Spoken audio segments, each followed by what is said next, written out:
When the famous American naturalist John Muir traveled British Columbia's Inside Passage in 1879, he declared that never before had he been embosomed in scenery so hopelessly beyond description. He steamed through a labyrinth of channels, islands, and fjords, surrounded by mountains higher than the Canadian Rockies, with steep valleys scoured by glaciers plunging down to the sea.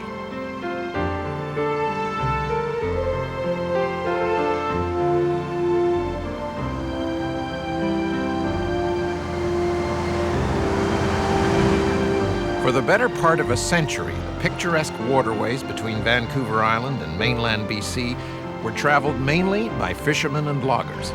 But such hopelessly indescribable scenery couldn't remain a secret forever. Now, every year, thousands of pleasure boaters and more than 1 million cruise ship passengers tour these once isolated channels.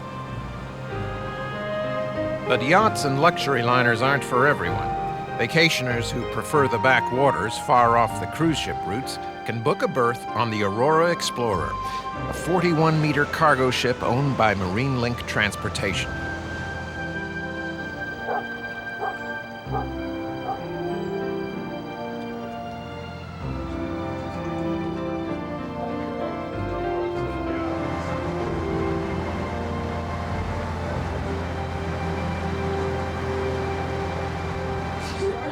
From a base near Campbell River, halfway up the east coast of Vancouver Island, the Aurora Explorer serves the camps and outposts in the remotest reaches of BC's coastal fjords. She began taking passengers on the freight runs in 1992, and now tourism accounts for nearly half the company's business. Unlike the glittery love boats, the Aurora's staterooms are Spartan but comfortable, and the home-cooked meals are often shared with captain and crew. Passengers are more likely to dress in blue jeans and sneakers than tuxedos and evening gowns, and to enjoy a more rustic kind of entertainment.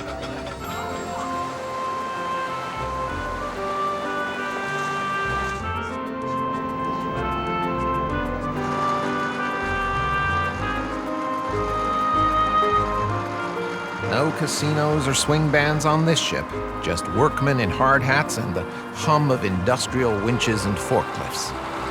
This is a working coast. Pleasure boaters and Aurora passengers come here not only for the scenery, but to see the industries that thrive in Canada's Pacific waterways. The booming ground near the head of Call Inlet can be a particularly busy place. With only 12 passengers, there are opportunities for everyone to get a close look at the inner workings of a freight ship designed for shallow water and narrow passes. Guests are invited to join the captain in the wheelhouse and take in the panoramic views.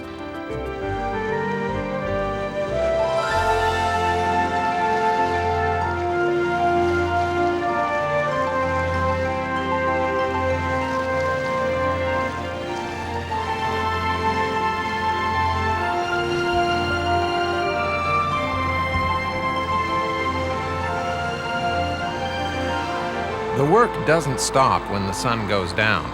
As a shallow draft landing vessel, the Aurora can venture where deep-sea ships would run aground. Nonetheless, in scheduling some stops, the rise and fall of the tides may be a more important consideration than the convenience of daylight.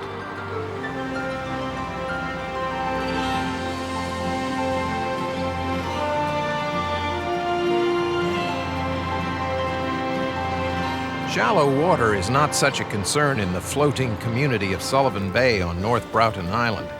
With a general store, a post office, and even a one-hole golf course, it's an intriguing place for Aurora passengers to step ashore.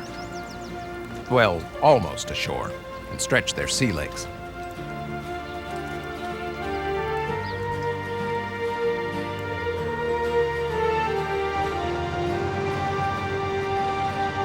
Not far from Sullivan Bay, the ocean takes on the silty hue of glacial meltwater that pours down from the mountains above Kinkum Inlet.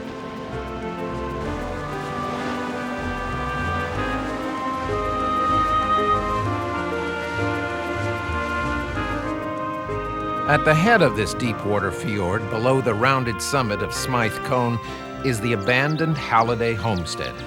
This pioneering family began farming here in the late 1800s, and the land remained in the family for a century.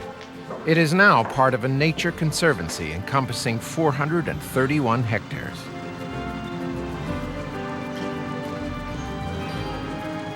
These fish-rich waters are known throughout the world for their wildlife. From the moment they step aboard, Aurora passengers constantly scan the ocean for the telltale blows of the wildlife watcher's grand prize, killer whales.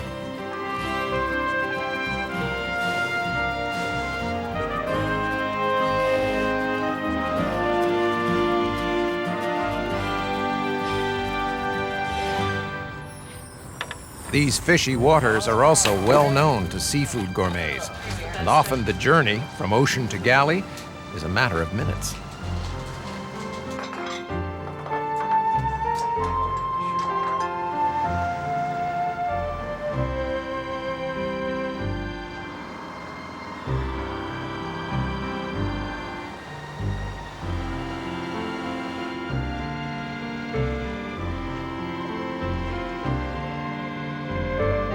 Transporting cargo remains the Aurora's priority. The tourism side of the business allows time for picnics and to stroll the shell beaches and explore the intertidal life at islands like the Birdwood Group.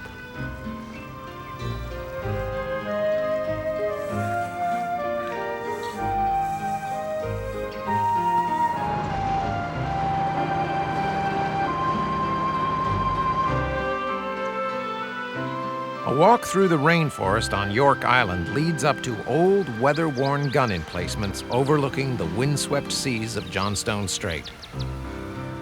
During World War II, mariners passing the island were hailed by military patrol vessels and ordered to identify themselves. Those who refused were halted by warning shots fired across their bows.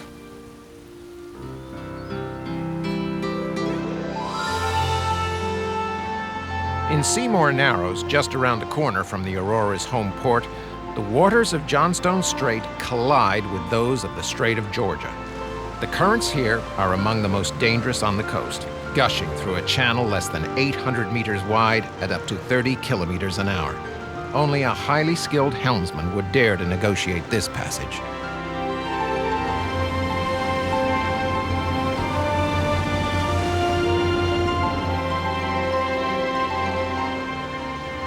She's not too sleek or luxurious, certainly no love boat. But a voyage aboard the Aurora Explorer is not without romantic interludes. It is, perhaps, a more natural intimacy. The call of an eagle, the fragrance of the sea, and new friendships are the essence of the journey.